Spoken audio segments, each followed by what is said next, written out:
एक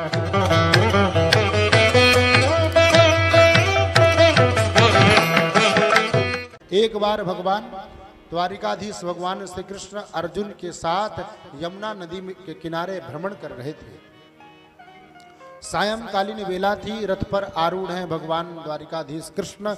अर्जुन रथ को चला रहे हैं और सुंदर यमुना नदी के किनारे रथ को खड़ा करते हैं और रेणुका में भ्रमण कर रहे हैं।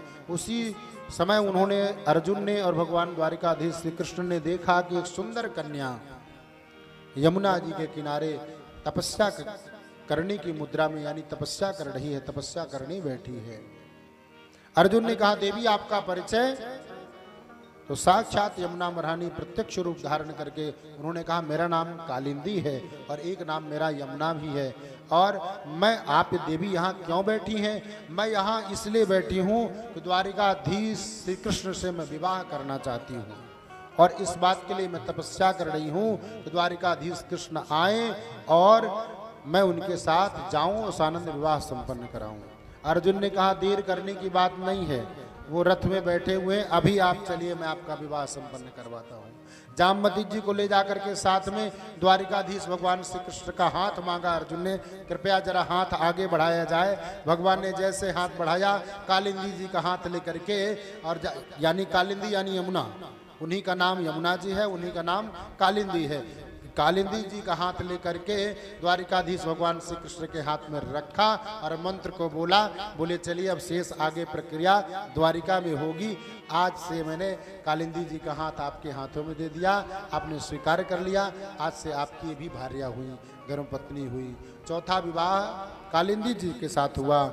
और आचार्य सुखदेव भगवान कहते हैं, विंद अरविंद नाम के दो भाई थे और बड़े बलशाली थे। साथ उन्होंने एक सुंदर रंगमंच सजाया और उस रंगमंच में 7 बैलों को एक लाइन से बांध दिया है और उन 7 बैलों को बांध करके उन दोनों भाइयों ने, उनकी बहन का नाम है मित्र वृंदा, दोनों भाइयों ने इस बात का संकल्प किया, ढिंढोरा पिटवा दिया, समस्त राजाओं को, राजकुमारों को निमंत्रण भिजवा दिया कि मैं अपनी बहन का विवाह उसी के साथ करूंगा जो इन 7 बैलों की नाक में एक साथ नकेल डालेगा।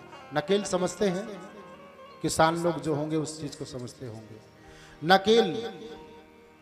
आज वृंद अरविंद नाम के दोनों भाइयों ने इस बात का संकल्प कर लिया, उस सभा में प्रतिज्ञा कर लिया कि मैं अपनी बहन का विवाह उसी के साथ करूंगा जो ईर्ष इन 7 बैलों की नाक में नकेल एक साथ डालेगा। ये कार्य इतना असंभव नहीं। एक बैल के नाक में नकेल डालने में जिन्होंने डाला होगा पसीने आ जाते हैं।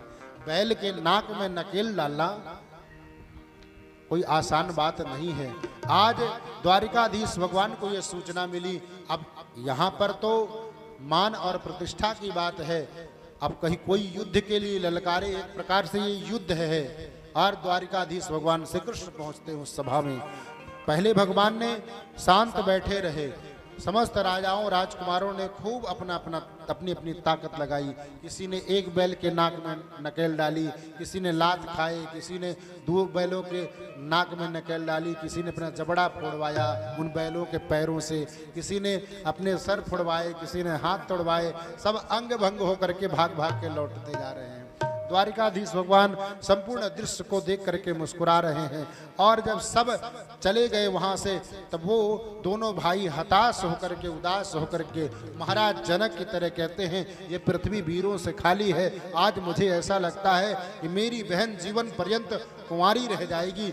और भगवान उठ करके, बलराम जी के आदेश से भगवान उठ करके तुरंत एक क्षण में ही नकेल को उठाया है और 7 बैलों के नाक में नकेल डाल दी। तालियां बजने लगी उस सभा में। और द्वारिकाधीश भगवान को वृंद अरविंद नाम के उन दोनों भाइयों ने अपनी बहन को ला करके द्वारिकाधीश भगवान के गले में सुंदर वरमाला पहना दिया है।